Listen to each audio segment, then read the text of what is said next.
Well, hello, everyone. How are you doing?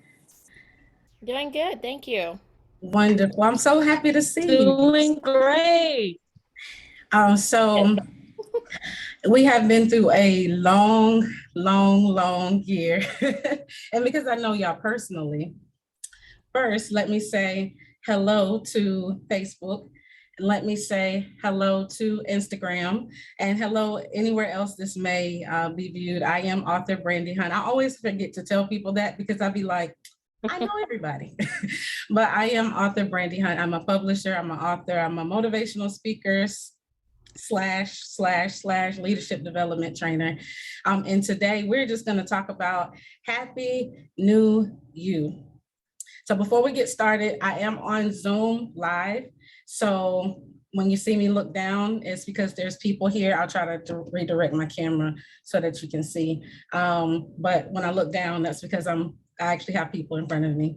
Am I going to have people, or am I going to just have black screen? I can do that too if I have to.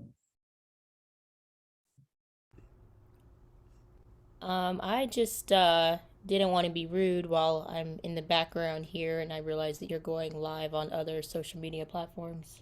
Gotcha.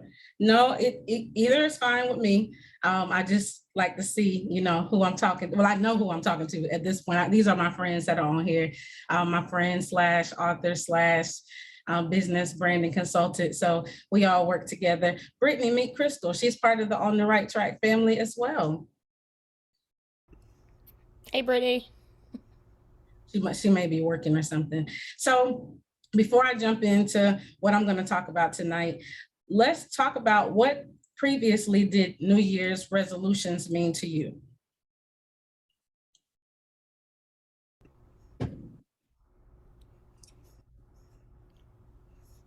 Um, I didn't really have any care for New Year's resolutions per se.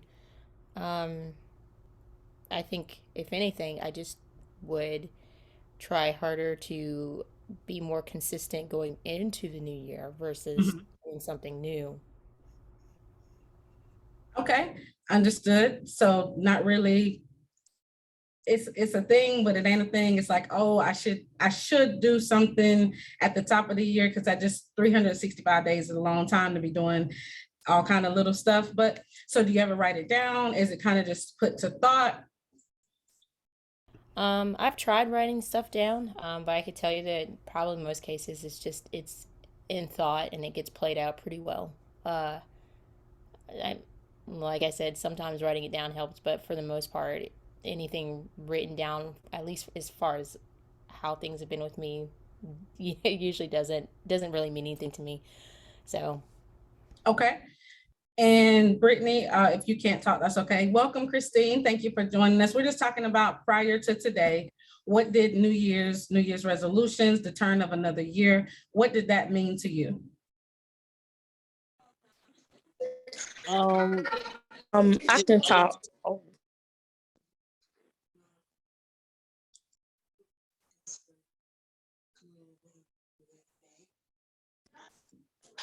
this is Brittany. I can talk. New Year's resolutions before meant to me, to be honest with you, it was something that growing up, I seen a lot of people do, and it was done out of habit and not Mhm. intention. So, Okay. a lot of times I would catch myself saying, I won't lose this weight, or I would in the journal every day, or I would do this and I would do that. And after the first, it was back to the same old routine. Right. Understood. And Christine, are you there? I am. Okay. I actually a few years ago decided not to do New Year's resolutions um, because New Year's resolutions they're not, they're empty promises basically. Okay. So I prefer to do lifestyle changes. Okay. And when you say they're empty promises, who did those promises come from? They came from each individual that decided to do them, but eventually they fall to the wayside. Okay. All right. So, and welcome, Melanie or Chelsea. I'm not sure who's on the back of the screen, but welcome, Melanie. We're just talking about prior to today. And just to let Instagram, I don't know if you knew, if you were paying attention to my post, this is Happy New You. So we got a new year coming. Happy New Year 22. So we're turning the corner of yet another year. And what does New Year's or a new you mean to you? Melanie, if you can talk, great. If you can't, that's okay too. I'm gonna go. I know y'all looking at me like, well, when you gonna go? I got you.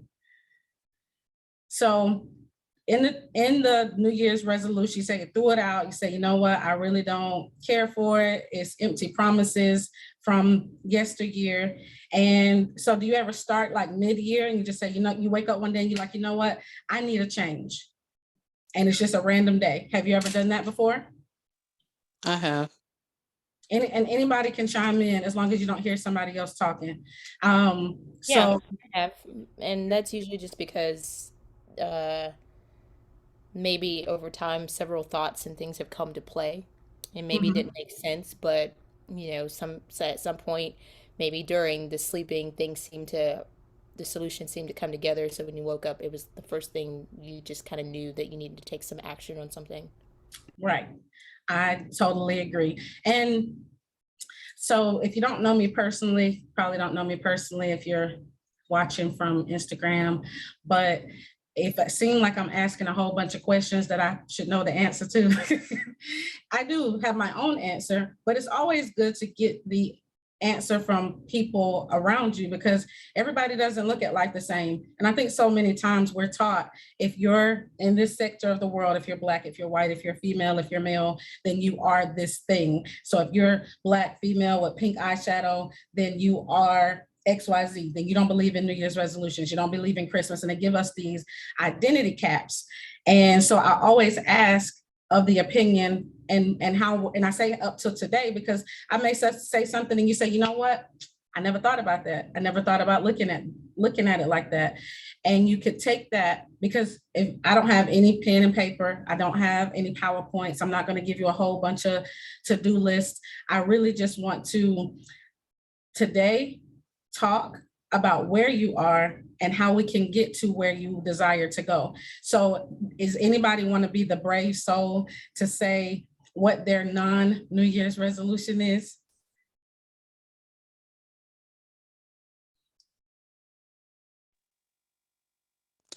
My non-New Year's resolution is to be a better version of me and learning to execute after planning, because I plan a lot, but I have an issue with executing my plans. Okay. And that's common, like that's literally why we're here, because as I began to go into adulthood, and I say adulthood like my early mid-20s, I realized that I could have a lot of wishes and a lot of hoping, but I had a lot of life going on too, and I didn't really know how to navigate it. And see the name at the bottom says Chelsea Keenan, that is Melanie Keenan's daughter. I don't know who's behind it, but Melanie's like, she's like my spiritual mama, my mama, my best friend. When I was like 25, I think she said she was 40, but she still looked 40 to me. So she's 40. And so I'm 40 now, which means she can't still be 40. But she was so pivotal in my execution of things, because there was a lot of stuff we didn't know. Like any single moms on the line, any wives on the line, any, got a new job on the line, and you're like, I know I wanted this thing or didn't. I know I said yes to the task, but now I just really don't know how to break this down without breaking down. That's my amen corner. One day I'm gonna get the little clapping thing, because y'all on mute, so I don't know if y'all saying amen or not. Just put it in the chat. Put it, if you on Facebook, give me some hearts. But how do you break this goal setting down? I don't think I knew what goals were at 25. I was just trying to get to the next day. So as I navigated, even through this year, there were so many things that I had to begin to implement, because we're in a pandemic now. Life isn't the same. And it's like all these twists and turns. You're like, ooh, and all of y'all on the line know me personally. So, I was oohing and ahhing all year, like, y'all have somebody trying to beat me up, because it was hard. Did anybody else have a hard year, or did y'all kind of skate through real easy? I'm this was my year of recovery from last year. Amen. So I totally get what you mean by that. Hi, Sarah. Sarah's been my friend for like ever since like early 2000s. Sarah, if you can talk, let me know. Hey, Hi, Sarah. Can you be seen on the screen? If you can't, that's okay. no, I can. I just don't know how to. Oh, okay. No problem. So the question that we started with was, first of all, Happy New Year. And Thank second, you. before today, or before you kind of started, like, is New Year's resolution even really necessary? Is it required? Should I do it? Shouldn't I do it? I hear people don't keep them, so why have it? You know, what was your take on New Year's resolutions growing up or even up to today? Well, I have just grown in my understanding of what it would take to actually have my New Year's resolutions happen. And so every year prior, I've always done like vision boards and, gotten before the Lord and got on my knees and prayed about things. And what Hallelujah. I realized is just that my vision would happen, like the resolution would happen, but it would happen in like a 2-year time span.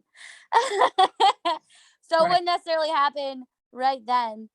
And what I've recently found out is that it's because of I can visualize what I want, but I was never visualizing like the steps it would take and the hard work it would take to get there. So I can visualize going to Hawaii this year, Mhm. but I never stopped to visualize and think about and meditate on the work that it's going to take physically for me to actually get there, like all the people I'm going to have to call, all the sales I'm going to have to make, all the long nights I'm going to have to put in, all the, like extra getting up super early in the morning and making it worth it in my mind. Amen. Amen.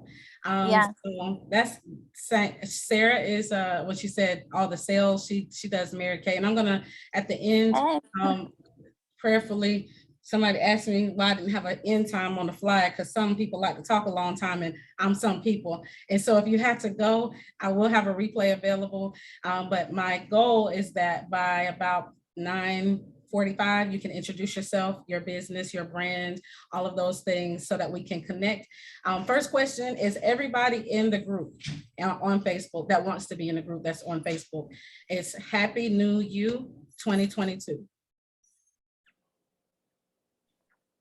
Happy New Year 2022. Second, did everybody see the workbook that I dropped in the group this early? And you can talk in the chat, like, so if you can't talk to me physically, there is a chat button at the bottom and you could just put your answer there. And like, at least that'll make me feel like y'all interactive. So there is a participants guide that I dropped in the group earlier. And if you want the link, I'll put the link here as well. And it's $5, it's 22, probably 22, 22 pages worth of workbook. And I will pull it up as well in a minute. If you want to be able to follow along, it's $5 and it will take you through the next 3 days and through the next year. It's a lot of good stuff in there. So I have one question for you.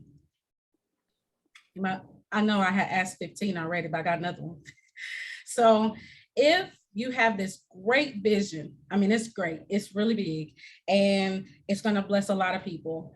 And I'm ready. I'm at the starting line. If you see that my brand is the checkered flag, which is actually the finish line, because that is my goal, is to get you to the finish line. But you're at the starting line and you have all the things that you need. I mean, all the things, you know who to call, you know where to go, you know, all of that. But you also have to bring with you all the baggage from your whole life. I'm talking about baggage, hurt, rejection, abandonment, what they said you couldn't do, what you said you could do, all of that. All that's got to come with you. How many people would still be ready to run this race? Raise your hand, put it in the chat. Let me know. You say, yes, I want to bring all the trouble that I had. And because you do understand goals have trouble attached to them too, right? The future will have some more trouble. So you want the trouble from 81 and you want the trouble from 21 and 22. So you want all of that trouble to come with you? No. No. Anybody else? You say, yeah, I'll deal out my, I'm gonna use me because I'm gonna bring my divorce. I'm gonna bring all the trouble that I went through as a young mother. I'm gonna bring all the hate that I got spewed at for doing other things other than what people wanted me to do. I'm gonna bring all of that. Now, can you hold that in your hand? Can I hold hate and hatred and struggle in my hand? I mean, like physically, no. So where But do we hold it? That was a we good hold answer. it. I would say we hold it in our thoughts. We hold it in our emotions. We hold it in our body language. We hold it in how we interact with people, and we carry that into our situations and relationships and stuff like that. We also hold it in our bodies. It shows up physically, getting sick, low immunity, physical Snap it stuff. up for Crystal and Sarah. Yes, we hold it in our Another body, our mind. another Say that again. another way that when you do like hold those things is one of the things that I've experienced before is it causes you to, of course, trauma respond. Oh, Brittany is a licensed, you a psychologist or a therapist? Therapist. Yes, so Social I'll be worker calling too. on her I'm in school for therapy. Amen. I'm in school to be a therapist, but Brittany is actually licensed, so she know all the good terminology that I don't know yet. So I'll be calling on her to give you the legal, so that they don't be like, oh, you was on Facebook talking about, and that's not what that's called. So, but trauma responses. How do trauma responses usually show up when something becomes scary? I'm not talking about We the protect dog or the cat. ourselves. What? No, Somebody breaking up. Whoever's talking, you're breaking up. Can you hear me now? Yes, Hello? yes, I can hear you. This is Brittany. My signal's in and out where I'm at. But what I was saying is that one of the first things that happens is fight or flight. Your brain and becomes alarmed or aroused to a situation. Yes. And you have to make it, am I gonna face it or am I gonna run from it? Another question. I hope y'all are writing this down. If you're not, go get the workbook. And me and Brittany wasn't together when I made the workbook, but that's in there. And so you got fight or flight. And the fight or flight sensation comes through your body and feels like trouble. I'm in trouble and I need to run, right? Well, does that only come when you're really in trouble? When I say trouble, somebody's trying to fight you physical trouble. I'm in an accident or some kind of crash, something physical happened to my body, which should cause you. That's why we have it. That's why God gave it to us, because our emotions were supposed to be able to direct us where we needed to go. So our fight or flight sensation goes off and it says run. Well, guess when else that comes up? Y'all all know the answer. You can put it in the chat. Y'all can put it up here if you want in Instagram land. Hey, Tasha. It was Tasha. So are you asking when these reactions might show up? Yes, when does a fight or flight reaction show up in things that are not considered trouble? So you're not in a fight, you're not starving, you're not in nothing, you shouldn't be running. And all of a sudden you feel like you got to run inside. I think of just triggers, and it might not be direct. It could be something indirect that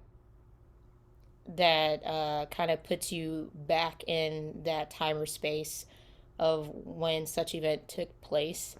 And you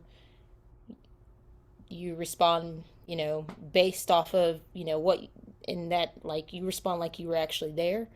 You have a breakdown because something triggered um, that event again.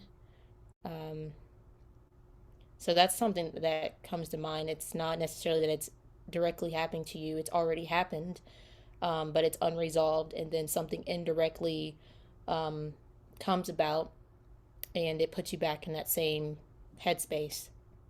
Right. So, and then essentially what she said was, I'm gonna give it to you in an example. So let's just say me and Christine are we're friends, and Christine cusses me out every day. And she's still my friend, but I just for some reason, every time she called me, she like, why you didn't call me back?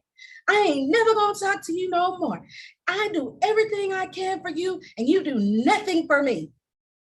And I'm like, but I was busy. It wasn't on purpose. I apologize because my emotional intelligence kicks in and says, if I cuss back, we're gonna have a whole situation. And I didn't really do anything to deserve that kind of response. And typically she's not upset about me not calling her back. So something must have happened.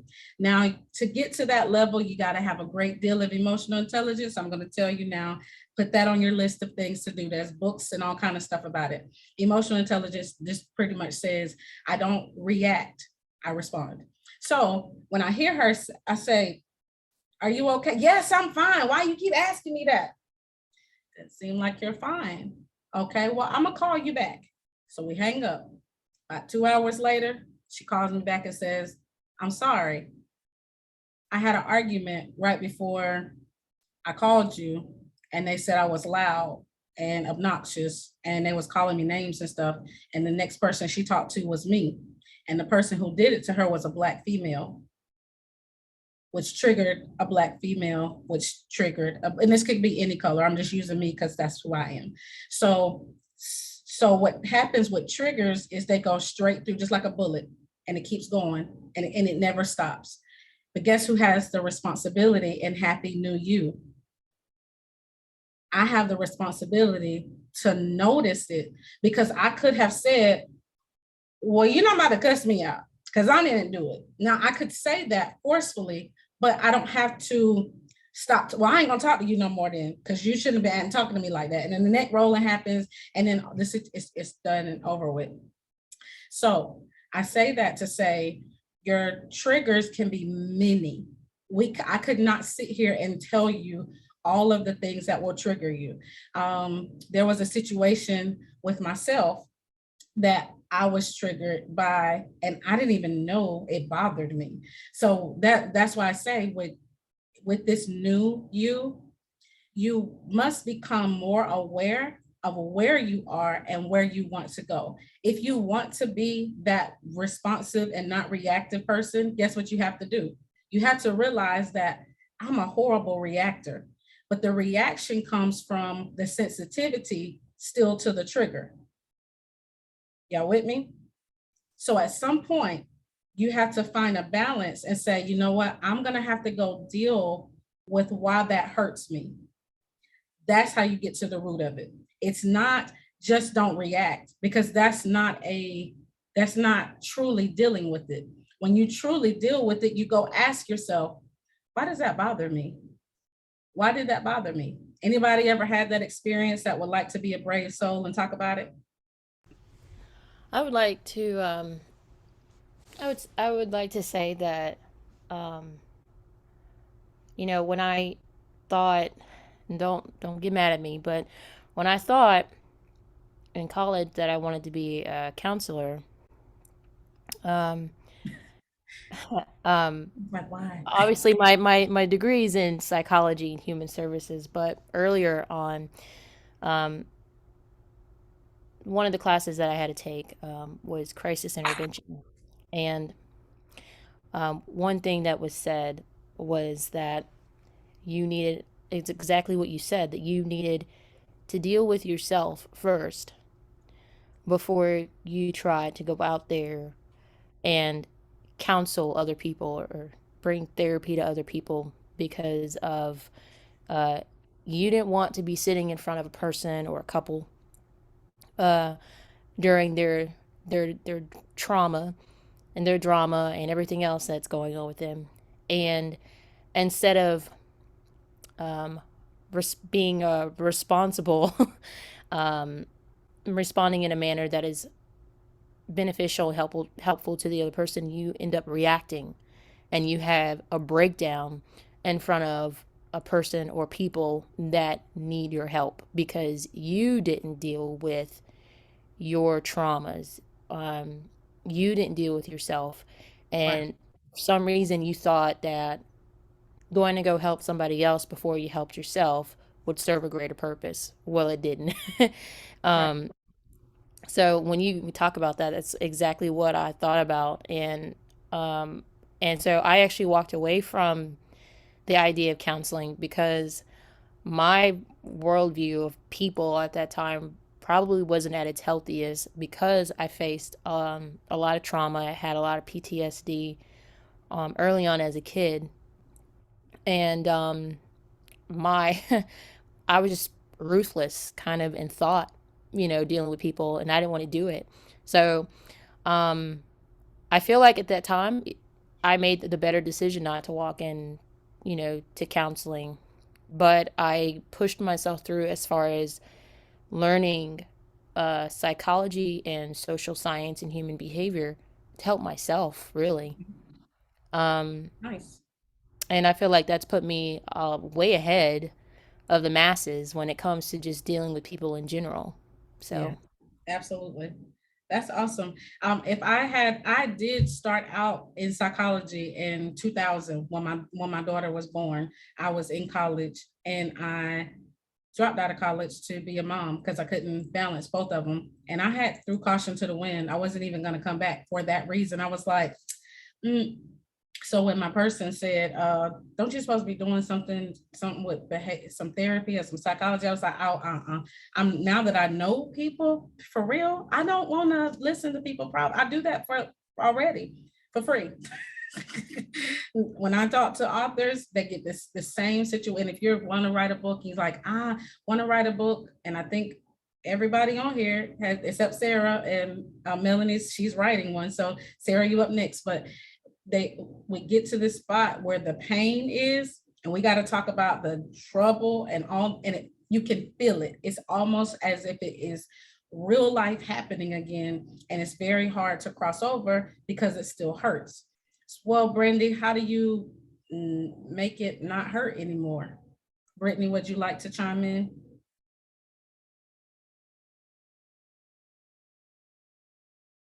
It's probably not going to be the same answer as I'm going to give you, because I'm going to give you 3 words and y'all probably know what it is, because when you call me, what do I say? Anybody? You can type it in the chat. You don't even get, I won't even tell them send it directly to me. I won't tell them who says, because you should know what I'm going to say. You say, you know what, this still bothers me. This still hurts. This still that. I can't believe they did this. If I told you my resume of trouble, I would win. Possibly. Some of y'all got some stuff. I'd be like, oh, Jesus God, oh my God. But y'all know my resume of trouble and history of pain. And guess what I had to do? Yeah, dance my way through it, one of them. But what do you think I had to do to get through all the stuff that I went through? Deal with it. Yeah, that's one. I'm not prepared at the current moment. Deal with it. That's a good 3 words. What else did I have to? That was my first one. I like that because that's not what I was going to say. But yes, deal with it. But how did I deal with it? You faced it, first of all. You recognized it. And then once you knew. Do you think it hurt to have to face? So let me back up. I would say, well, I guess any 3 word could work, but I'd say go get help. That's a good 3 word. Y'all somebody put these in the chat, because those were not the 3, but I like that. Get some help. I'd say get some help and love yourself. Love yourself. That's good.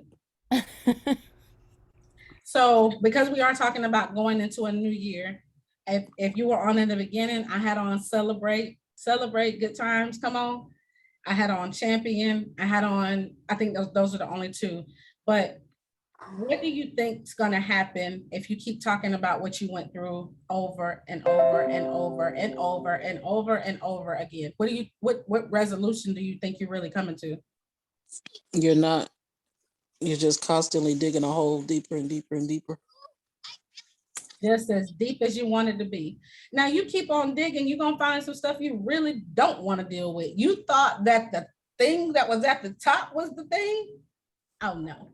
You keep on digging and you keep on digging. And then my mama said this, and my daddy did that, and my brother did this. And wait a minute, my sister did this. And I can't believe that my auntie did this. And my best friend did this. And the other best friend.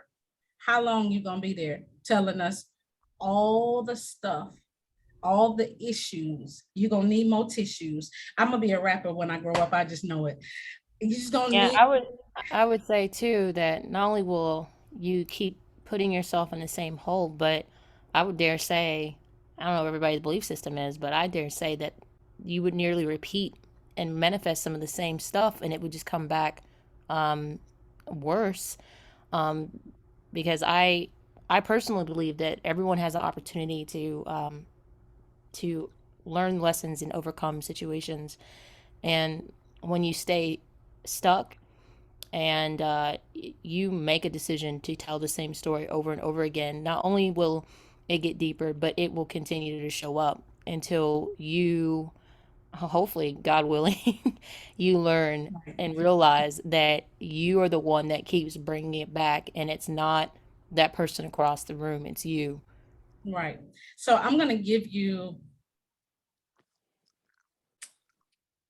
a few things, but so when it comes to anything new, there is a scripture that says, and if you don't subscribe to the Bible, it still work for you, because God said he loved you even when you don't love him. So it still work for you. Just, back chat me if you want to talk about the Lord and how you can come back to him.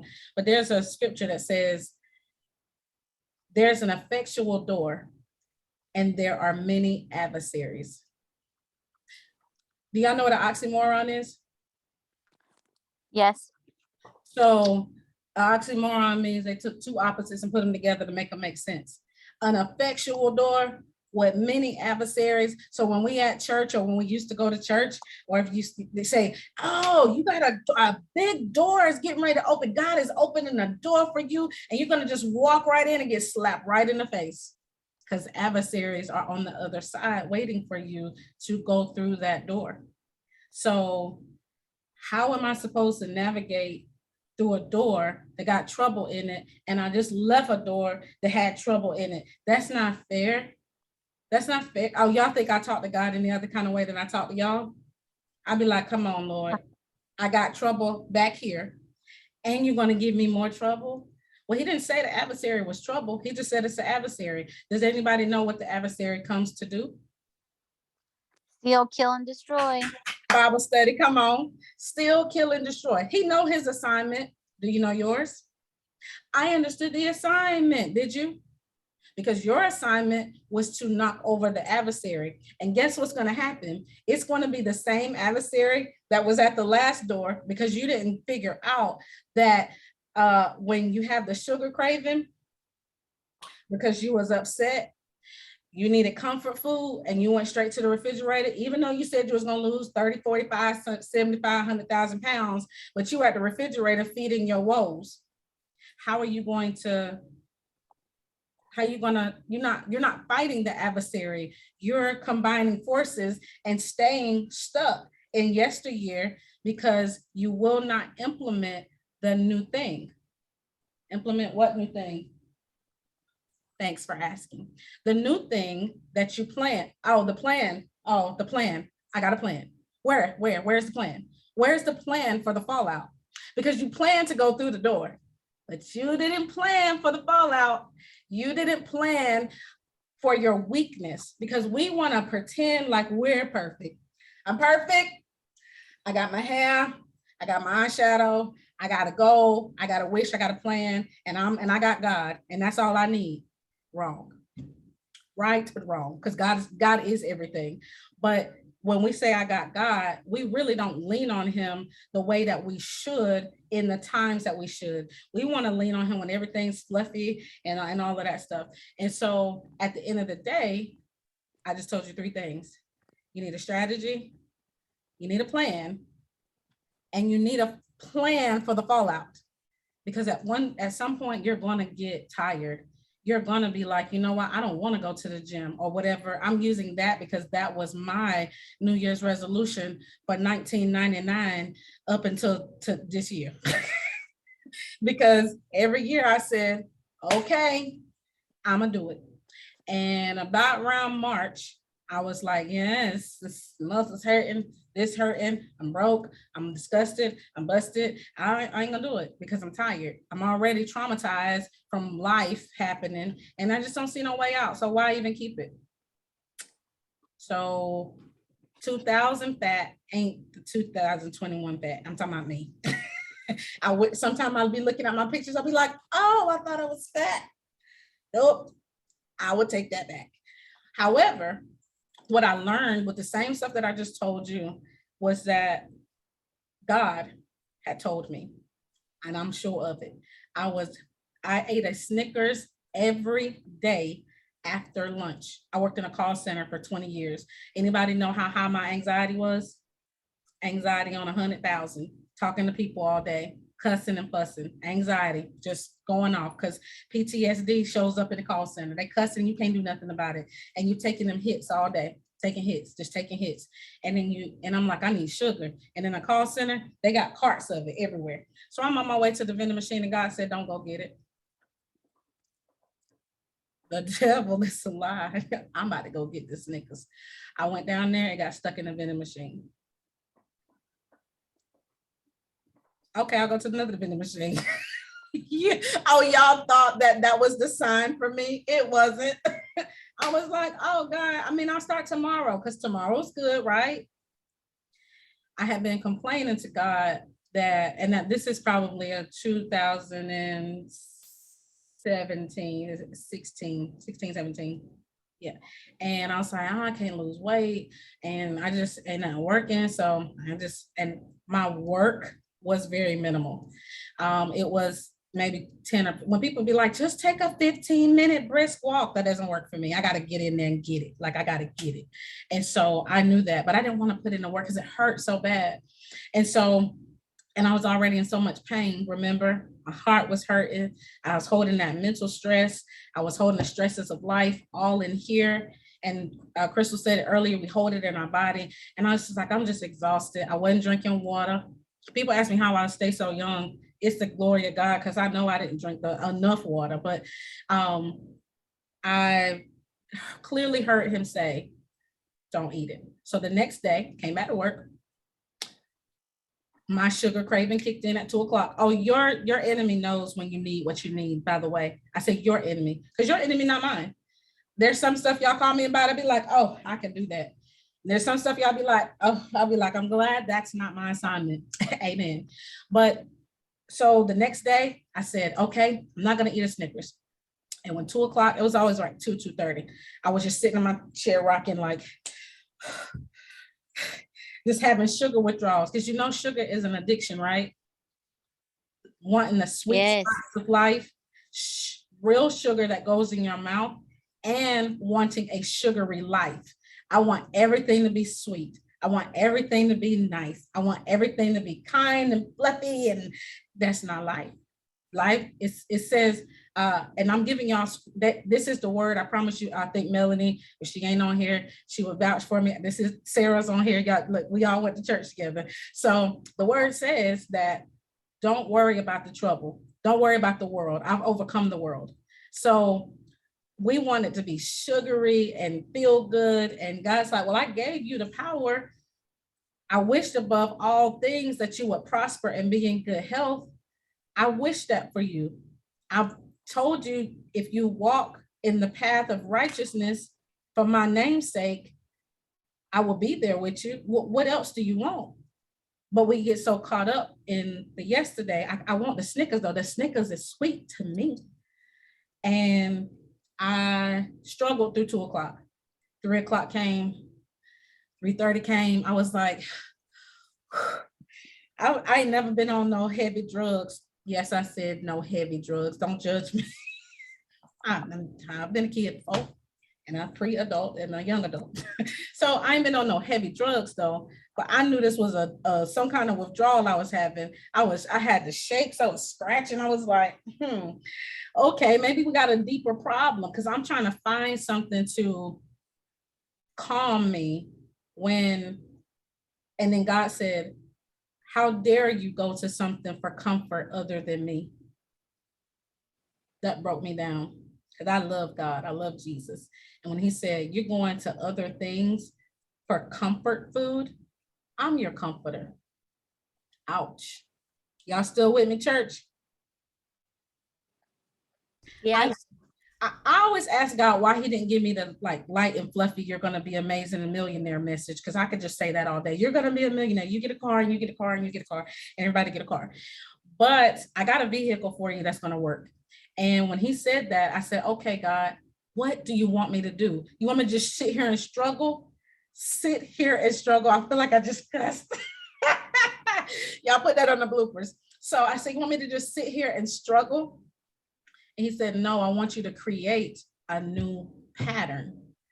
You got to find something else other than something that's killing you. That sugar is killing you. If you hear me, and this is before I knew about keto, before I knew about anything, God was like, cut that sugar. It's going to kill you. You're eating so much of it every day. I was gaining weight. My face was had all of these bumps on it. And I was like, what's wrong with me? So I went to the grocery store, as I would be accustomed to doing. And I said, okay, what else can I eat? Oh, and chips. I love chips. And so I went to Google. Google is your friend. Like I always tell y'all all the time, somebody might not have the answer, but go to Google. And I put in snacks, like work snacks, stuff I could eat right there. And that would still kind of be sweet and stuff like that. So I ended up with blueberries, raspberries, and all of that stuff. That, no, it's not a Snickers. It ain't. But why would God want to replace your craving instead of making you break it? Isn't that what the goal is? You shouldn't be bound to connect to anything but God. Everybody's like, I want a closer relationship. I want a closer walk with thee. And you really want that closer walk with thee? Break yourself of the things that keep you comfortable and face that anxiety by one, I don't know if anybody on here does breathing techniques. I think I told Christine the other day, pull it up on YouTube. It works tremendously because it says we don't breathe correctly. So our body, when we do go through that fight or flight and we feel like we're getting beat up, it's a real thing. Like your veins and your like all your emotions are popping off, and this can happen at any time. So you need to know how to breathe through it, because how else are you going to really get through it? You can't run. There's some stuff you just can't run from. You live with people you don't like. Y'all ain't got to tell me. I already know. You're going to have to be able to breathe through it. You're going to have to be able to say, this is a moment for emotional intelligence. Let me be quiet. That was hard for me because I'm 5 foot tall, and I was always the smallest with the most to say, and they didn't want to hear what I had to say. I love y'all though, but they didn't want to hear what I had to say, and it made me want to like lash out and be angry. And so as I got older and people started saying, no, that's not really how it works in the world. You can't like just be lashing out. Y'all thought I was always, no, y'all don't believe me when I tell y'all I was a baby thug. I was a baby thug. I was a bad. I had a lot of anger, but it wasn't on my own. I was brought up in it. And at the end of the day, if I wanted what God had for me, I had to do these 3 words. 1 second. Back to work. So I got my cucumbers was the replacement for chips. So I put in Google what my weakness was. I want chips. And it said, okay, instead of chips, eat other crunchy vegetables and fruit. Vegetables, no fruits, it's really crunchy, but vegetables. And I was like, why? What's that got to do with it? Well, the reason why Lay's says you can't eat just one is because the chip sound is addictive. Anybody know that? Did anybody know that? Raise your hand in the chat, or if you can say, yeah, I knew that. I didn't know that. The chip sound is actually addictive. That's why Lay's says you can't eat just one, because you can't, because you want that crunch. Everybody's thing that they get addicted to is different. So you might be like, oh, I don't even like chips. My daughter doesn't like chocolate. You're not my child. She looked just like me, but you are not my child. But I loved sugar, chocolate, cake, any of that stuff. And so that started my journey into, when I saw that, like the sugar replacements, when I started looking at organic sugars versus what's in regular sugar, I was bent. I was like, oh, so they trying to kill us. Can I say that on these good people internet? They're trying to kill us, all of us. And so I went on my journey to find healthy foods and stuff like that, and I still didn't lose no weight. I was so sad. I was like, but I'm doing the right thing. I'm doing good. Have y'all ever felt like that? Like I ate 3 times a day. Sometimes I ate 5 times a day. I ate on the smaller plate. I did all of that stuff and it still didn't work. Has anybody ever tried dieting or weight loss and you said, I did all that and it didn't work? I think Christine, you mentioned earlier, I don't make New Year's resolutions because they don't really work. So I just let it go. I just don't do it.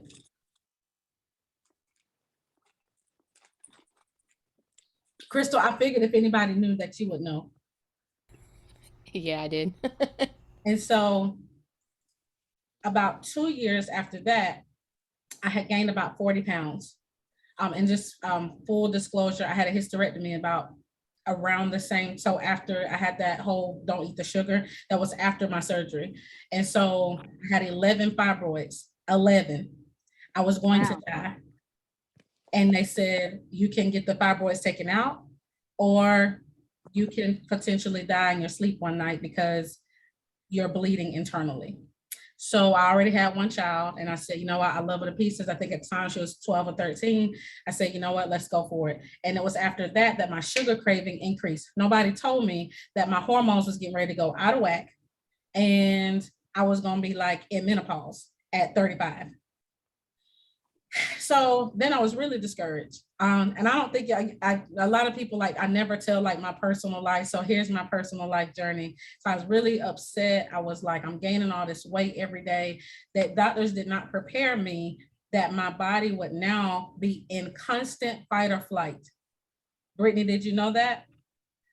A hysterectomy puts you in a constant fight or flight, because now my hormones think I'm in trouble because a major organ was taken out of my body. Crazy, right? And I'm disgusted. I'm like, God, this is what you do to me. I wanted a flat stomach. Like, do you remember my 2000, my 2000 prayer when my daughter was born? I said, Lord, come on. And that's not happening. And I'm gaining weight like 5 pounds a month. I finally, 2 years later, walked in the doctor's office. I was like, sir, I need something. I didn't gain 40 pounds. I was 179 when I came out of surgery. Like when I got home and weighed myself, y'all, I was fine. Then I was like, thank you, Lord, thank you. But by a month later, my face had swollen up. I don't know, Crystal, Sarah, do you remember that? Do you remember my face had swollen up? I was really dark. My skin wasn't like it was bad. And I was like, yeah, I didn't change anything. So I went to the doctor and the doctor said, no more monkeys jumping on me. Y'all, I'm sorry, I'm corny. That's why y'all my friends. And so let me go back to my professional. So the doctor said, I said, do I have maybe gluten allergy? Do I have something?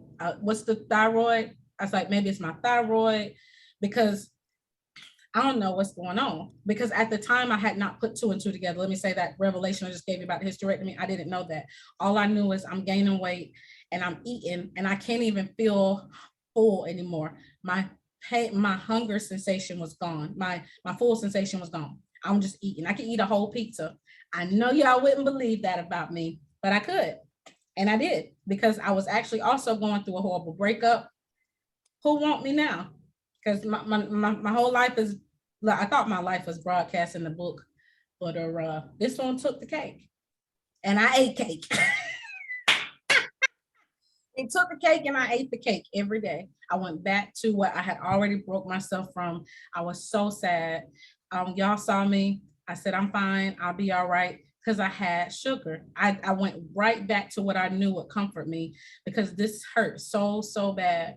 I walked in the doctor's office and I know it's almost 10 and I know some people got to really go. So if you do, thank you for coming. I'm actually almost finished with the story and then we'll reconvene tomorrow.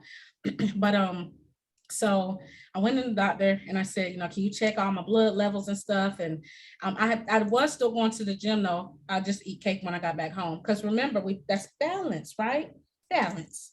Well, wasn't balancing good. So I go in there and he said, well, what if it's none of this? He said, what if you just got to change the way you eat? God doggone it.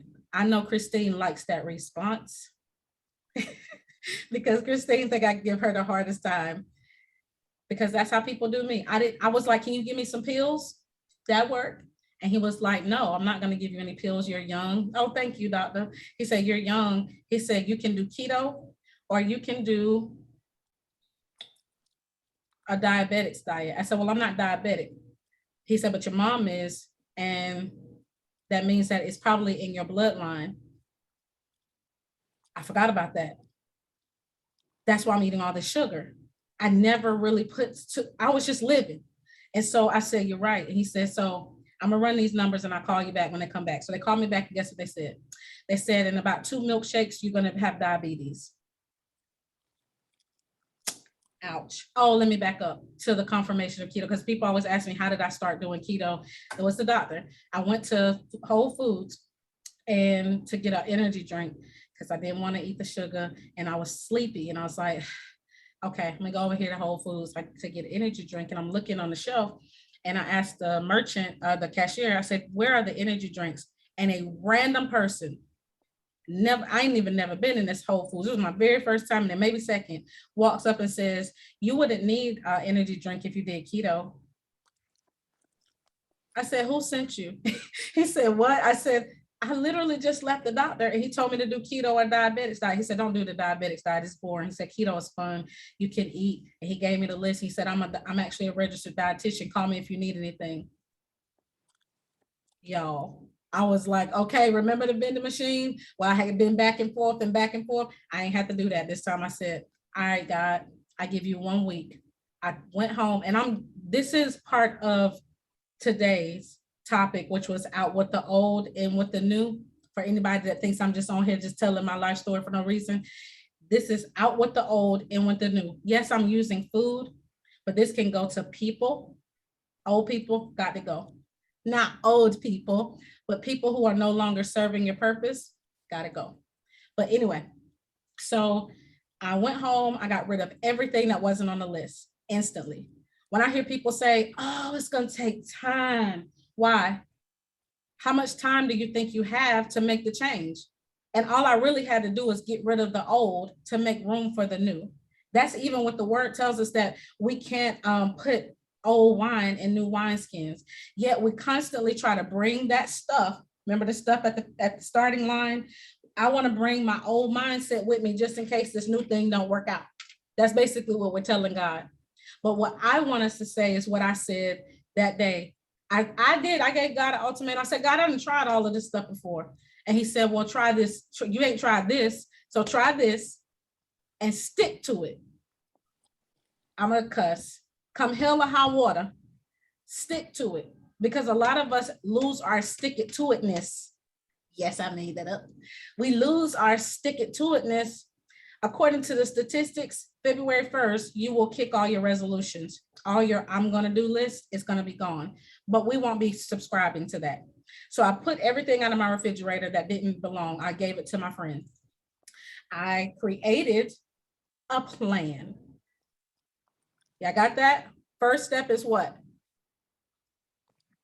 Creating a plan. No.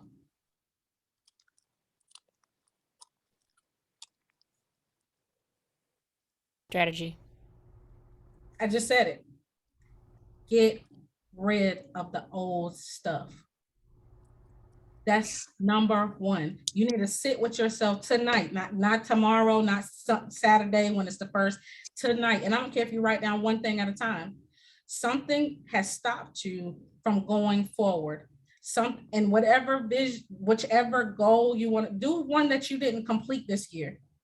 Like for me, I can't see, this is my living room back here, but prior to, I got a little picture up there right now, but that's representative of me decorating, starting to decorate. Everywhere I've lived, I never decorated. I'm turning my living room into a full studio, so that when I'm gonna do all of my stuff in my living room. So I'm decorating according to what I need, not just for some fluffy, not that I love fluffy decorations, but I never decorated. And I say, you know what? That's something that I want to do. I don't have to do it. Nobody comes here. Well, y'all can come. I'm about to start inviting y'all.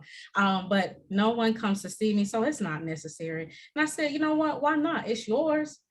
I just would always think, well, only people that have visitors should decorate. Don't judge me. That was just my thought. And I was so busy all the time. But I said, you know what? I'm getting rid of that busy mentality. So write down all the things. I don't care if it's a list of 100 that you've been operating in, but you're not successful, or you started. It could be weight, doesn't have to be. Everybody don't want to lose weight. Some people like how they look. Great. It could be, you see this little piece of, Right. Yeah, I didn't got, so I lost weight in my face. And so now I got to find stuff to help, whatever, skin tighten and lightening. And so I'm not necessarily going to do that. I'm just saying, if I look at something and it needs to be changed, I need to write that down. If that bothered me, let's just say I gotta get my hair done. So I'm gonna write down hair appointment, whatever it is that I don't need to get my hair done. Well, I do, but just saying that whatever's on your to-do list that you haven't done because you were scared, because you didn't have the money, whatever it is, write that down. Also write down all the things you need to let go of. Anybody want to be a brave soul and say, something I need to let go of is, and give it to us. And I promise I'm gonna let y'all off here by 10:15 because I gotta go to work tomorrow, and I'm sure some of y'all do too. Anybody on? Oh, hey, LaTasha. So I got some stuff coming in on Instagram while y'all being brave souls. Yes, I have. They don't disclose everything we need to know. Yep, this should talk about the doctors. So I need to let go of fear, because fear is holding you back from speaking and saying, I need to let go of it. I need to let go. So the 3 words is what? Let it go. It don't serve you anymore. Yes, go to therapy, because therapy will show you the rest of everything that you don't see, because all you can see is that one person who offended you. But I bet if you widen your lens, it's not just that one person. There's probably more instances and things that happen way back to your childhood that circle back to who you are right now, and it's causing you to be ineffective in certain areas. You all are wonderful. I love you all, and you're effective, but you may be choosing wrong, which is still keeping you outside of your goal. So the number 1 step is write the list of things you need to let go, and let them go quickly. Not next week, not next year, not the February, March, April, May. And if you don't know what those things are, all of y'all have my number. If you don't have my number, I'll give it to you. Inbox me. He's like, you know what? I don't know what I need to let go. Christine, you think I'll help him? Sarah? Crystal had, yes. She, I don't have to talk to her as much because we just met. So she still get my good side. No, I think, the first time I talked to you, Crystal, didn't I tell you that you needed to be, your business thing needed to be public? And you was like, no, I'm okay. And I was like, I said, no, ma'am, it's not okay. You need to be doing this for people and charging. See, Christine, I treat it. First time I talked to her, she was like, ma'am, I'm gonna call you back. I don't know that she understood. She was like, I'm gonna think about it. I'm gonna call you back. And we've been friends ever since. Because if I see something in you, I see something in you. So first step, let it go. Second step is what? Thank you, LaTasha. Create a backup plan. Strategize a plan for going in, and strategize a plan for your fallout. Right. So that weak spot, I don't care. Let's talk about men. Crystal got a husband, but the rest of us, I ain't, and I don't know about you, Instagram land, but Sarah is single. Christine, she got a husband. Crystal got a husband. But for the people who are here, let's just, and just men in general. And if you, before you got married, let's talk about our men friends. Sometimes it's hard to let heartbreak go. Do you know why that is? Do you know why it hurt when they left? Of course. Let's talk about it. All right. I mean, I would imagine it hurt when they left because it felt like maybe for some people abandonment. For others, it could feel like they invested so much into who they thought that person was, and it turned out that not only were they not that person, but you feel like they failed you or you feel disappointed in Right. the relationship, or maybe you just gave of yourself so much that, you know, you were so solely invested that when that person left, you felt like a big hole in your heart, but that's because you were given so much and they weren't given diddly squat. Yes, and let me give my disclaimer for the other two sessions. We're going to use I, because them other people ain't on the line. Amen. Yeah. Things that we talked about tonight, just go ahead and say I, because this is a no judgment zone. The whole world is a no Sure. judgment zone to me. This is mine. But at the end of the day, if you're conquering fear, one of the best ways to conquer fear is for other people to hear your freedom. I can tell you I got all kind of garbage in a book that I'm getting ready to release. You can have it because I'm free of shame. And this is what I want you to put on your list of things to let go. Because while I know that right now you're laughing and joking and stuff with me, it's not easy. I cried just like 2 weeks ago because I had to let something go. This is not going to be January 1st letting go. Sometimes you got to let friends go, people who you thought was your ace, boom, boom, your everything, your ex-husband. I love you too. Your now, what could now your husband, ex-husband, wife, children. Some people will turn their back on you on a dime. Should I lose everything that I have and all my mental stability? I should lose all of that because you decided to leave? Because you decided you don't want to go anywhere with me? You don't want to continue life with me? I should be the one that loses? But what you're experiencing is called grief. Grief could be for people who are still living and people who have crossed over to the other side. Some people, but you can grieve.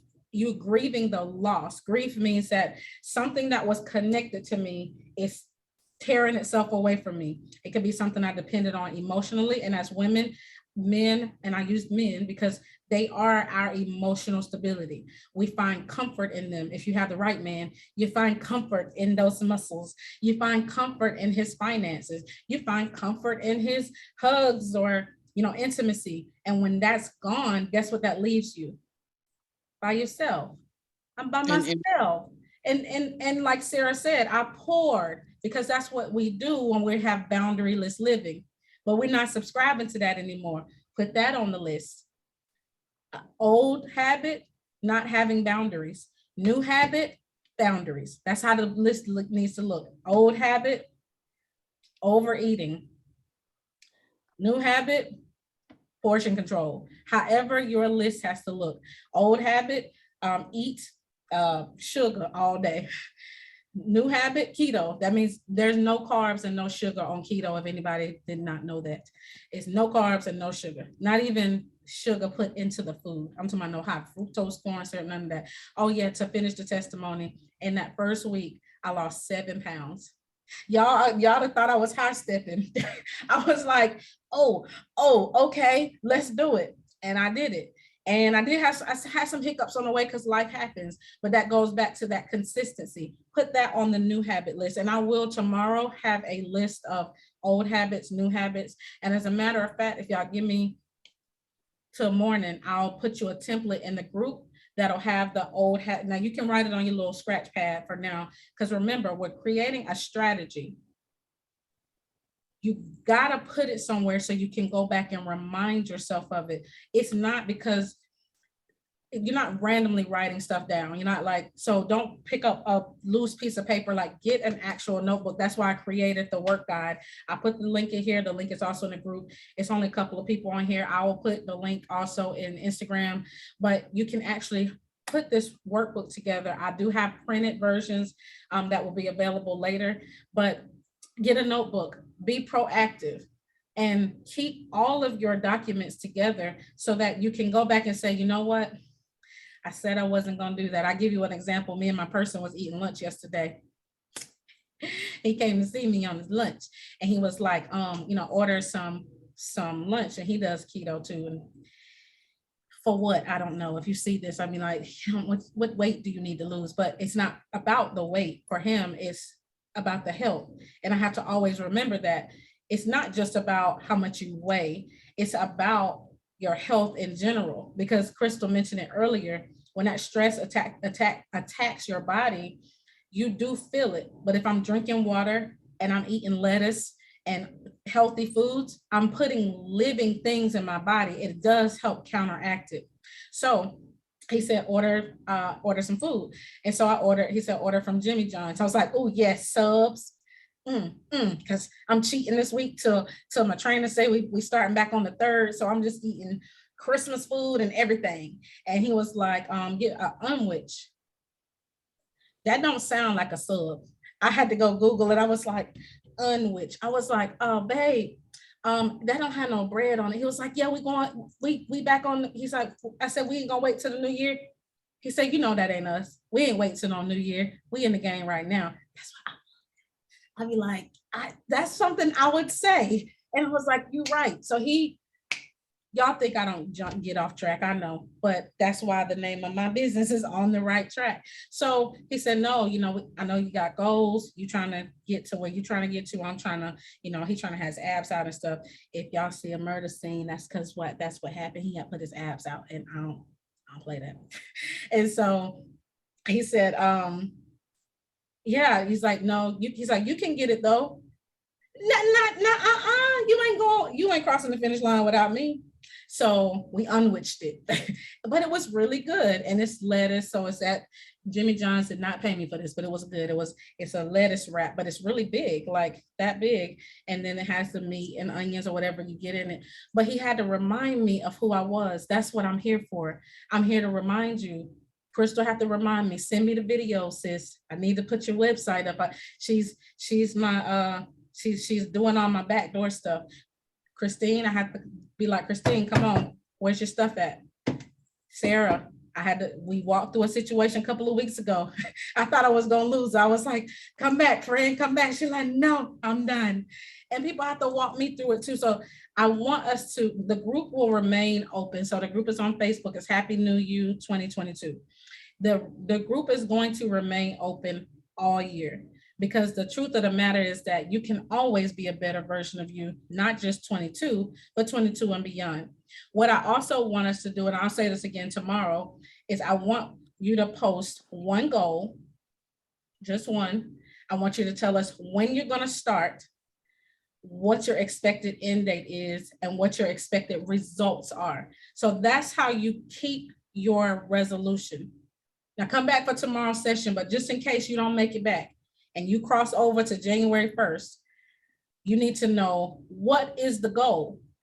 And don't pick a bunch of them, because let me tell you about the word alignment. Anybody know what the word alignment is? I have a chiropractor who I love so much. I'm gonna try to see if I can get an interview with her.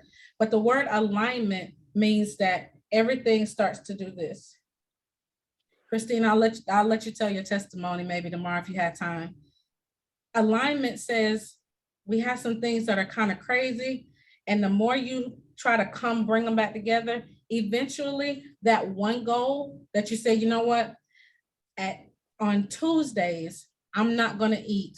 If you do intermittent fasting or any kind of thing, when I say not eat, I'm not going to eat from 9 to 12 every day for 30 days and see if that helps me lose weight. And I'm using weight because everybody that's in human form seems to do a New Year's resolution around weight, which is fine. I'm just trying to do 20 more pounds.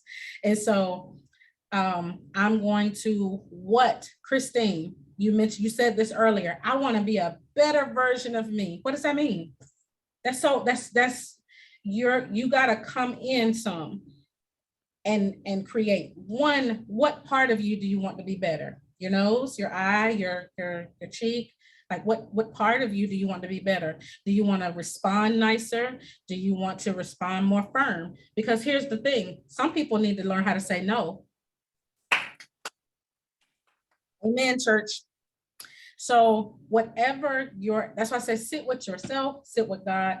God, what does my 22 look like? I've already asked him. That's how y'all got this. That's how y'all got this Happy New Year 22.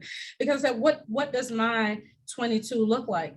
And please don't let it look like 20 and 21 because those were rough. Now the adversaries are coming, remember? The adversaries are coming. So I know what to do when I get upset about something that I can't control. I don't go to the refrigerator. I call somebody. I might take a walk. Those things help me to get away from the situation because I got to still go back. Because the people who are currently bothering me, I can't leave them alone right now. They part of my assignment. Do you really understand the assignment? Because that means if you're on the front line, anybody been, Crystal, are you in the military? Law enforcement. Yeah, I thought so. So she was on the front line, she had a gun and a badge. When you're on the front line, you can't run. You don't get to run when you're on the front line. You have people that are behind you waiting on you to move forward. So I'm gonna cut there. And whatever I didn't say tonight, I'll say it tomorrow or Thursday. I really don't want to keep y'all that long. We did an hour, 15 minutes, but that's good because we started about 10 after. Anybody have any questions? They have anything they want to say? You want to shout out your business, your brand, your book, you're more than welcome to come offline. And instead of putting it in here, put your any kind of links, books and stuff. You can drop those in the group and just make sure that you do your goals tomorrow. So what the goal is, put a picture. You can put a picture of the goal. You don't have to put a picture of yourself. So let's just say my goal is to eat an apple a day. I'm gonna put an apple and I'm gonna say my goal is to eat one apple a day for the next 30 days or 365 days, whatever your goal is, what the intended outcome is. Why are you doing this? That's why you're saying the intent. Well, I'm eating an apple a day because apples keep your skin clear or they keep your digestion good. Go look it up. I told Christine the other day, I said, well, what vitamins fight anxiety? And we'll talk about more about this Thursday, because everything's not mental. You can't just think your way out of stuff. Like you can't just think your way out of anxiety all the time. You don't think your way out of depression. You don't think your way out. You have to do something. And there are really vitamins, minerals, and oh, did y'all know the pharmacies are running out of medication? Y'all think they're playing? People are really getting sick and we don't know what it is, but it's your responsibility to, Krista used this word earlier, find immunity. Google it. What is immunity? I'm gonna ask you tomorrow. So what's your goal?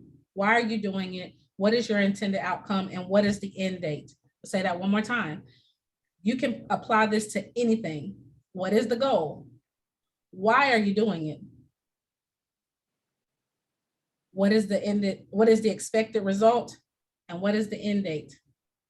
And if you do that every time, if my end date is June and it's January, it was December, but let's just say it's January, my expected delivery date for said thing is June and I stop in March, what am I doing? Anybody? What am I doing if I stop in March and my expected end date is June?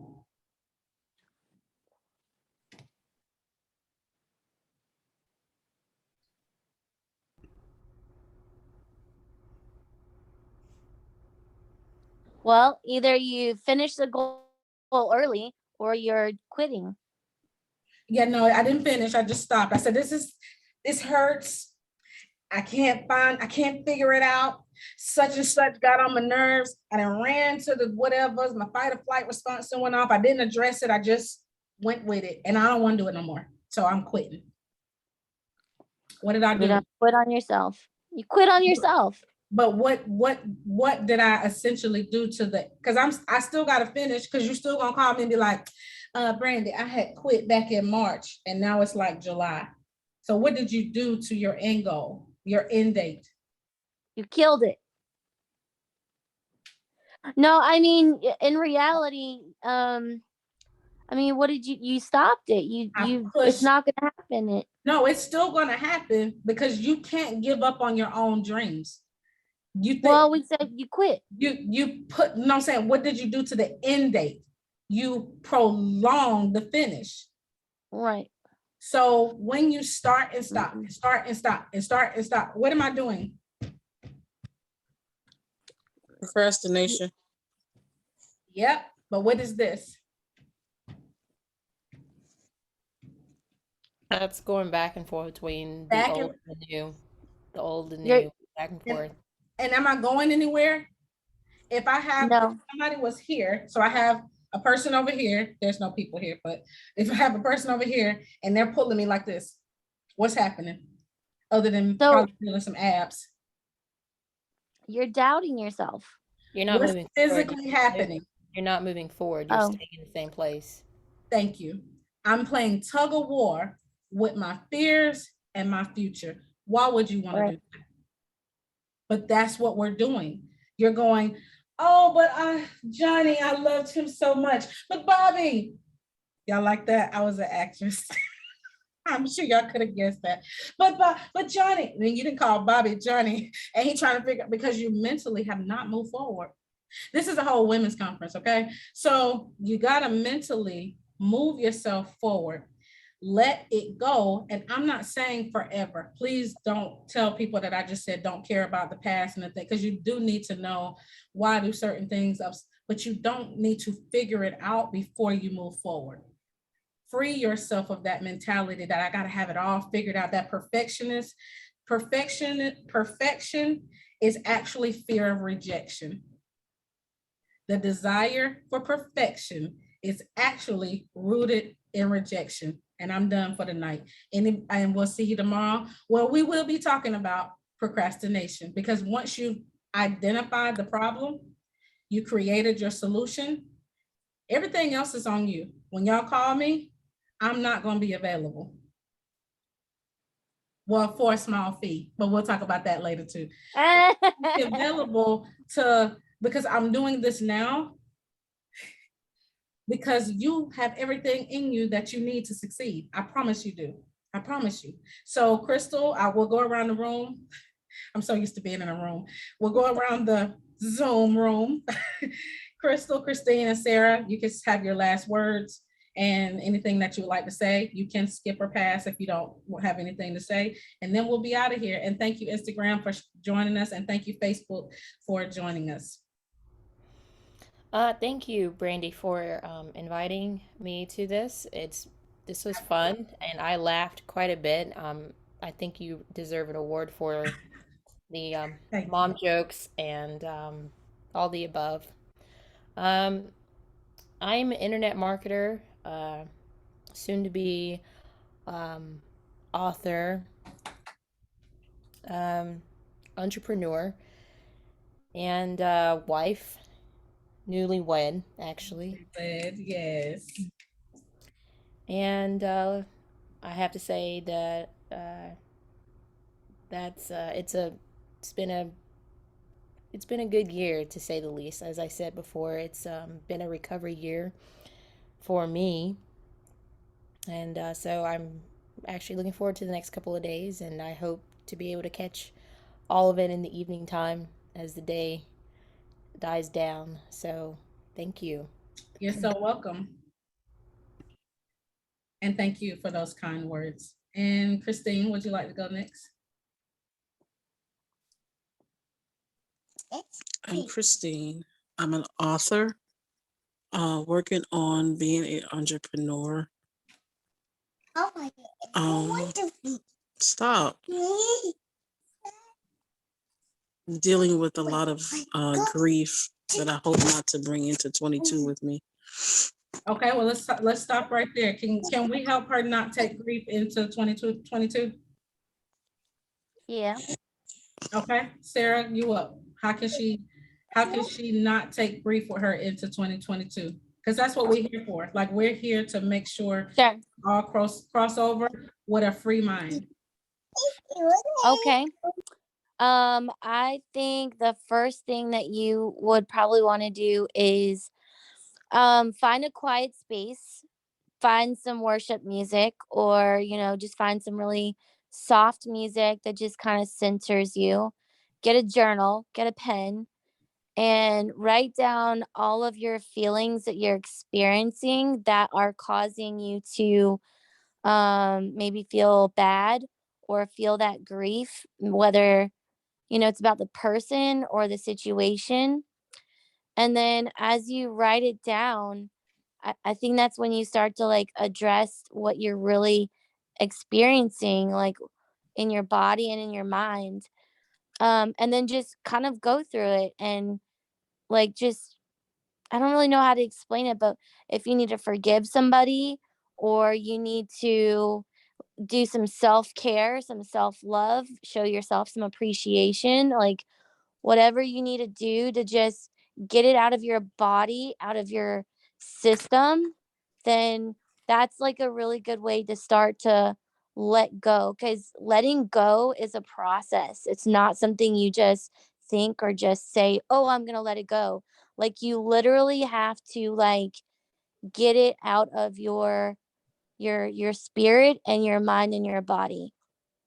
Oh, And sometimes you got to dance. Sometimes you just got to like let it loose. But it's also, remember, it's a constant thing.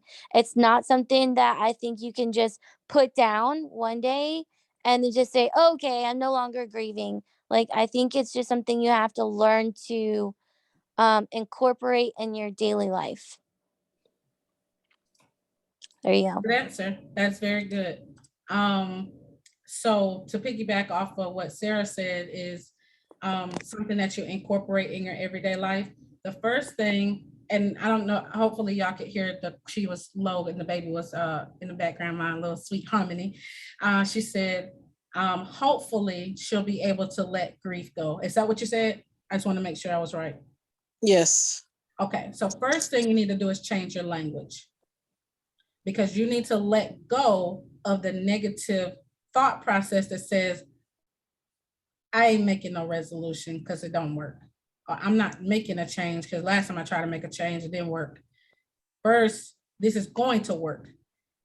You don't have a choice. You either cross over or you die. Not you personally. I'm saying to all of us, you either cross over or this next year you get left behind, and that's going to kill you, because that's going to kill you emotionally. You think you're dying now? It's going to kill you to watch everybody else succeeding and you're still like, so I challenge you, Sarah, that you can do it instantly, because there's a scripture in the Bible that says the woman with the issue of blood. Y'all know this. If y'all know me personally, this is my favorite story. Do y'all know the story? I'm gonna tell you the story.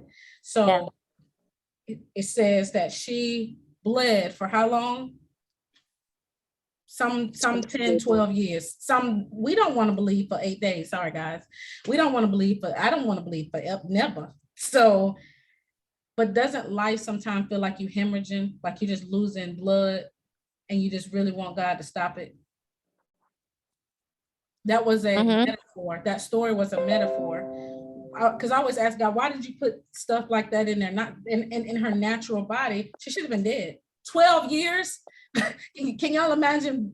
And it wasn't lovely like how we got stuff and showers, and that's not what it was, friends. And she said, they said, Jesus is coming by. She said, this is my only option. If I do not go now, I'll never make it. She only got to the hem of his garment. Do you know why? Because she had to crawl there. She wasn't even supposed to be seen in public. So she had to take a chance of being stoned, killed, left for dead, because she was going against her custom of going out of the house when she was bleeding. But she'd been bleeding for 12 years. I told Nia the other day, I'm tired of being in the house. And she's like, I said, I feel like I've been in the house for 2 years. That's my daughter. And she said, I think we have been in the house for 2 years, and it's driving me bananas. I'm like, somebody save me. Y'all know where the shenanigans came from? Because I'll be bored. And I need to do something other than use my serious brain. So I created the shenanigan family to have fun. It was literally, there's no rhyme or reason for it.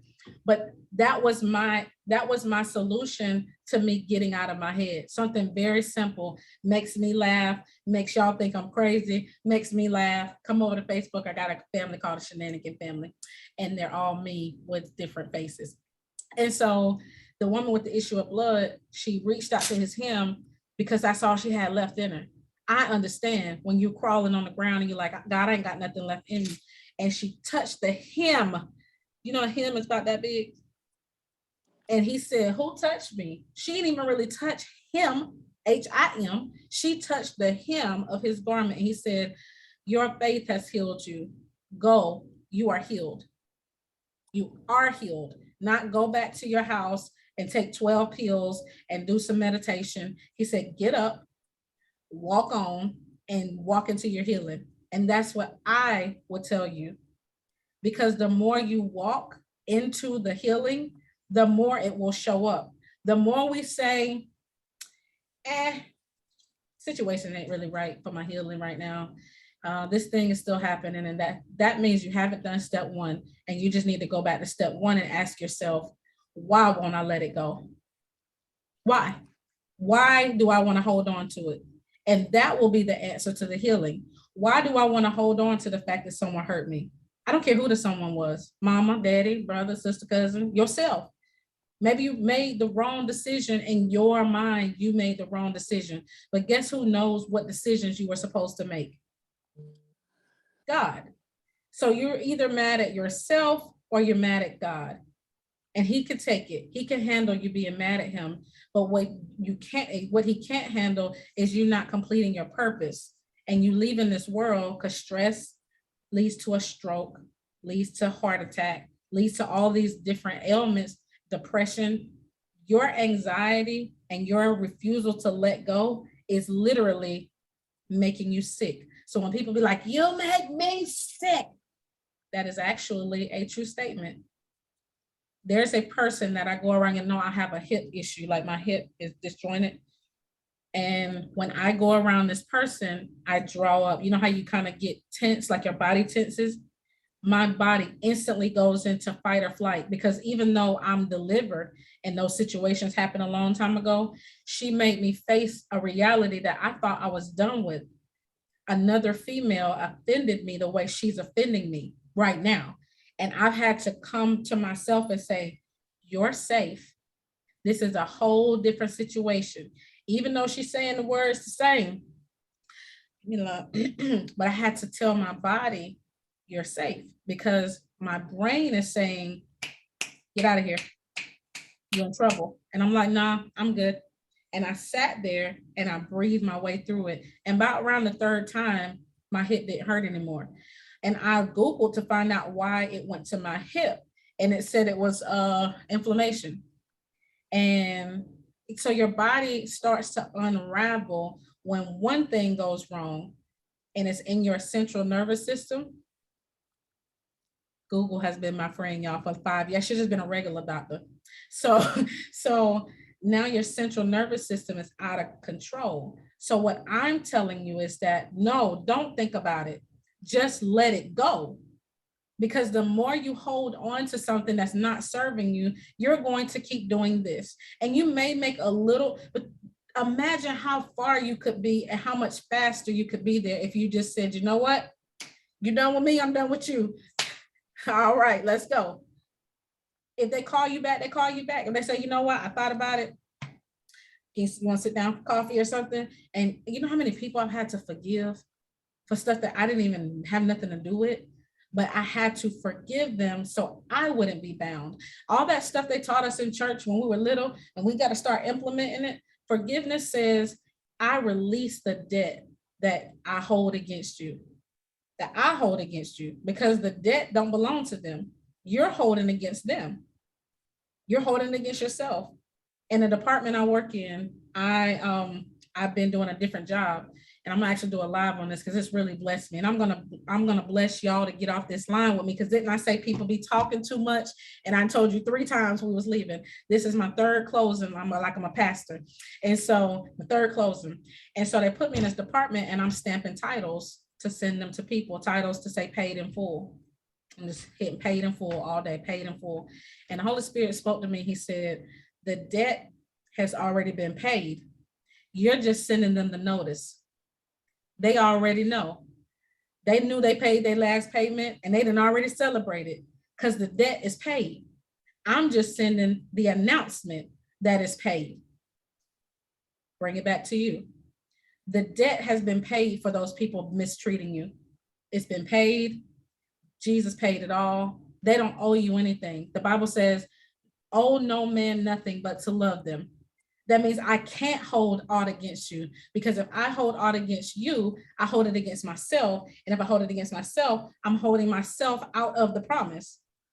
Yes, I've messed up. Yes, I've done stuff I wasn't supposed to be doing. And I know I wasn't. And I said, God, I was slipping and dipping. I know y'all don't believe that about me, but I slipped and I dipped and I came back. And here we are. That's why I have so many fun stories to tell you. And so, yes, somebody's asking me, I have a replay. Yes, and I'll save the live. And if for some reason the live doesn't save, I actually recorded it as well, and I'll make sure that you get it. And so once you release people of their debt to you, because if God says, vengeance is mine, says the Lord, that's not me. I'm an editor, and I read the sentence several, because I said, well, it say vengeance is mine, that's mine. But it says the Lord, means the Lord was talking. Vengeance ain't mine. Vengeance is mine, said the Lord. He said, I'll make your enemies your footstool. What is a footstool? It's something that you can stand up on for elevation. So those friends who ain't your friends no more became your enemies. They became your footstool so that you can elevate. But you want to get off the footstool and complain about the fact that they're gone. Well, they just changed positions. They were walking beside you, now they under you, but it doesn't supposed to stop you. Y'all not gonna have me preaching all night. So my challenge to you is let it go. It's not serving you. The pain ain't serving you. The memories aren't serving you. You've been to therapy. You've been to all the conferences, and it still hurts because you won't let it go. I remember when we used to play tug of war in school, and when the other team was winning, you get the marks on your hand, but when you let it go, they went flying in the opposite direction. When you let it go, it'll fly in the opposite direction. Don't even worry about it, because I got somewhere to go. People always ask me when I go through crazy stuff, y'all. I be like, okay, but I gathered my composure. I find out, I think somebody put this in the chat, what was this supposed to teach me? There's some stuff that I didn't ask for. I really didn't. Like, I didn't ask for a lot of stuff I went through. And I said, God, I didn't ask for this. Some stuff I asked for that I didn't get. And I said, what was I supposed to learn? And the lesson is so that the next time this comes around, Israelites, remember the Israelites circled the mountain for 40 years? The next time you see this kind of man, woman, businessman, any kind of man, woman, you'll know, oh, wait. I've seen this before. I think I'm gonna go left. Thank you, but no thank you. You can't be afraid to say no in this season. That's a client. I have to say no, and I hated to say no to people. But if it's not my market, it's not my market. If I don't feel right about it, I would stay up all night long talking to people because I love people. I want people to prosper. But guess what would happen? I would be so tired the next morning. I had to learn how to cut it off for myself. I love y'all, but I was killing myself because I couldn't create a healthy boundary. Christine will text me and be like, why are you up at 1 and 2 o'clock in the morning? Because I have to push myself to go in the opposite direction. Mr. Tate is up here. I remember talking to him. He's one of my, he's writing a book as well. And he said, why don't you have business hours? Entrepreneurs got business hours because you always hear grind and hustle until you die. And that's what I was doing. and I ended No, up in the hospital. Huh? I said, no, I don't. I've learned from one of my favorite clinical psychologists, Jordan Peterson, and it Oh, actually I made me love feel him. good about his schedule, which starts anywhere between 6 to 8 in the morning. And That's what I'm getting ready to do.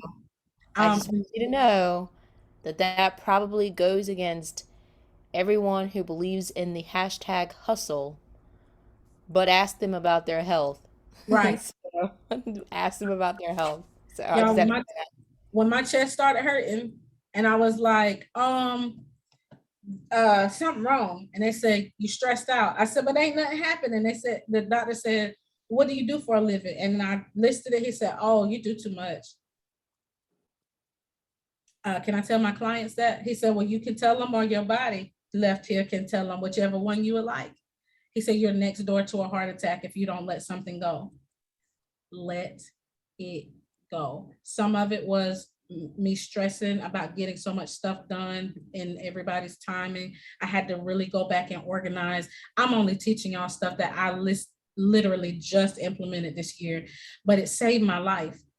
I've shared it with all three of y'all a little bit of everything. You got to learn how to tell people what you want. You got to create a boundary and be okay with their response. If you say, you know what, this is the boundary here. I don't want to date a man without having before and have sex before I get married. I'm just using that because a lot of women that are single want to wait till they get married. And he says, shawty, let me see what you're working with. Now he ain't gonna be swinging his hair, but he's, let me see what you're working with. I need to test the water before I get it. That's another conference, but I need to test the water. And you say, you know what? Maybe God got another man for me. Could be a woman, whatever it is, whatever your boundary line is, don't keep moving the line because you're afraid to be alone. You're afraid to feel that rejection from your father, from your mother, from whoever, because it's not the person. I ain't the person that did it. But when you draw that line, you're going to feel the trauma. Remember, we talked about the trauma from yesteryear.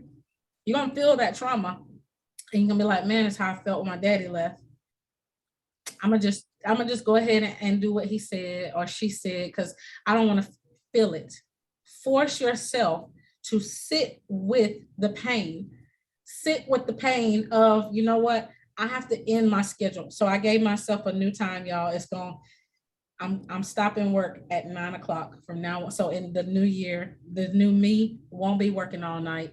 I won't be editing books all night. I won't be doing any of that all night. I will be ending my work schedule by 9. 8 is my goal by June, but right now my schedule is kind of full. So I gave myself a reasonable goal. Please give yourself a reasonable goal.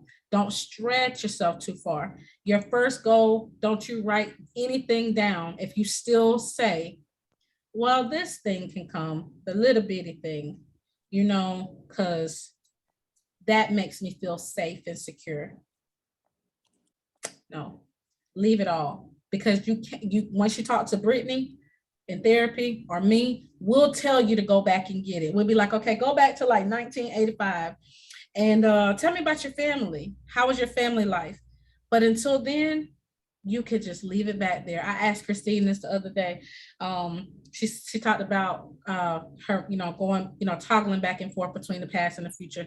And I said, well, what did your past say when you went to go talk to it? Anybody? Crystal, Sarah, have you ever went back to talk to the younger version of yourself? Heck yeah. What did she say? What did the younger version say to me? Yeah. Or what did I say to my younger version? Both. Either. Okay. Yeah. So I told my younger version to fix your focus and don't be so distracted by the bin. Hey, and learn about money. So you told your younger self, she told her younger self, don't be focused on no men.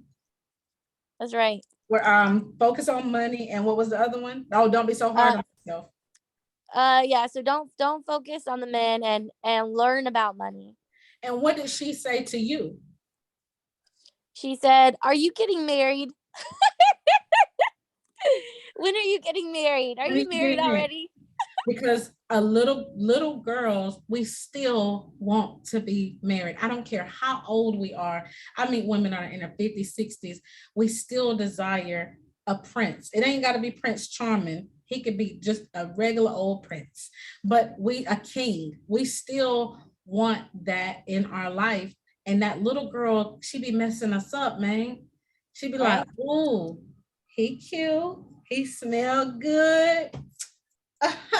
And then he crazy. Yeah, I can validate that. So, or Rose-colored glasses will get you in trouble, and you're lucky if you can get out and right, start all over again, because you don't want a prince. You want somebody somebody who is in alignment with themselves. That's what you want. absolutely. I'm telling you, listen, we'll do a relationship show on another day. But when you talk to that little girl, this is the only thing I need you to tell her. It's okay to come to where I am, because I can't come to where you are.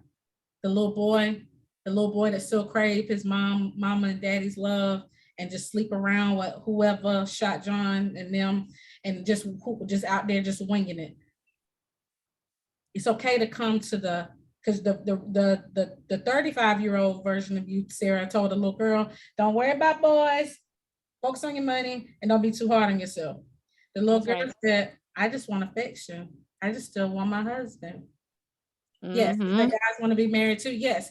So when guys want to be married too, hurry up and choose one, please, would you? Yeah, exactly. Could you choose one?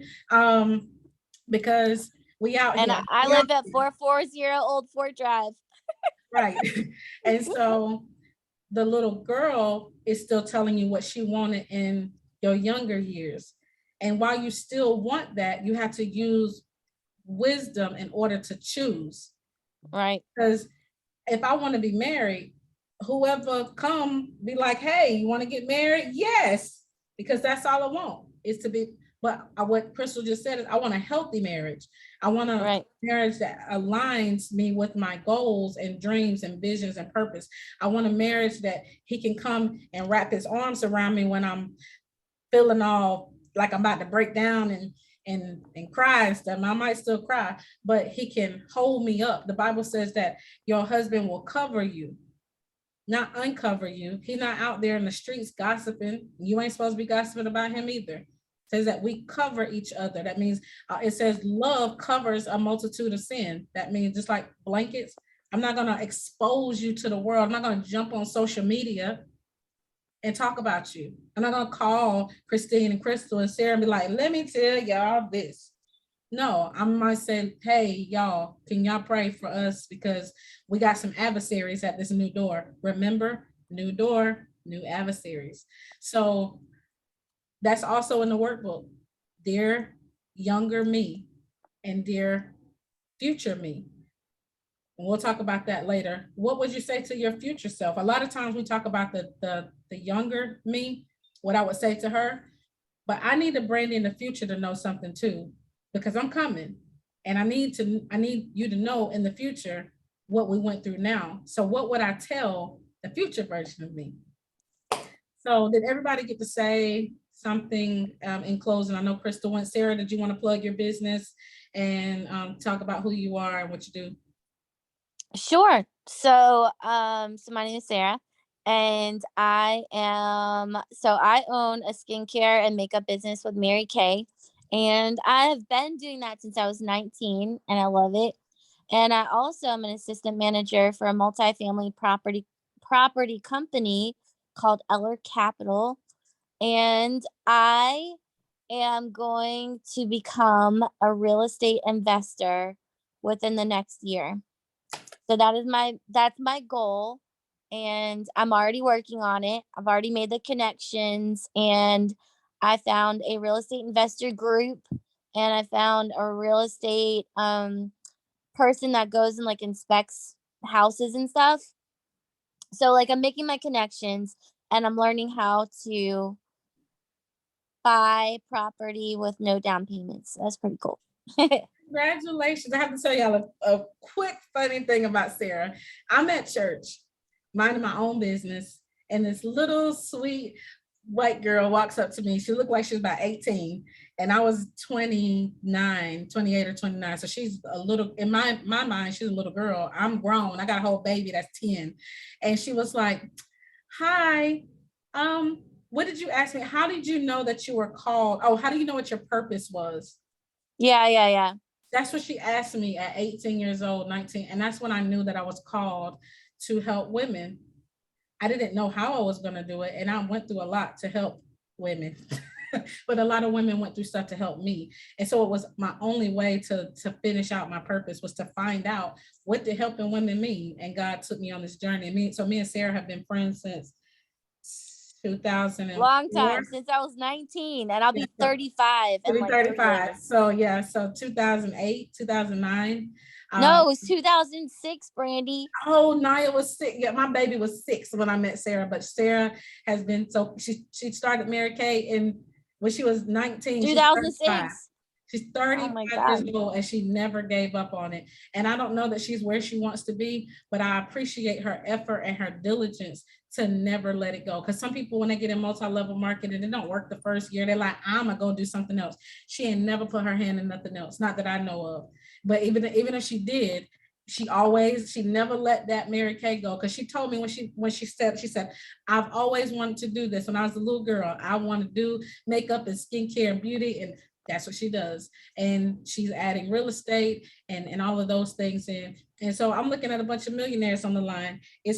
I think Christine's gone. So I'm not going to hold y'all up any longer. Thank you again. I am author, publisher, all the things, coach. I'm a life coach. I'm a business strategist.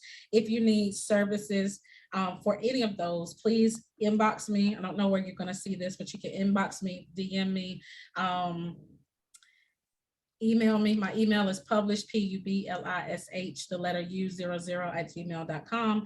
I do help authors, aspiring authors, to cross the finish line of writing their book. If you don't know what you want to write about, or if you know what, yeah, I can help you too. But if you know what you want to write about, but you don't know how to, I offer manuscript development. So from A to Z, all the way from the beginning, all the way through the finish line, I offer branding and marketing. I'm out here just winning. I can help you with all of that. But if you want to become a life coach, I can get you certified. If you want to start a business, I can consult you in that as well. And I will see y'all tomorrow night. It'll be tomorrow night. I will also put on my Instagram the link to go to Eventbrite. If you've already registered, so everybody on here, it'll be the same link tomorrow. And it's tomorrow night, 9 o'clock Eastern Standard Time. Thank you all again. I love you, and we'll see you later. Bye. See you later.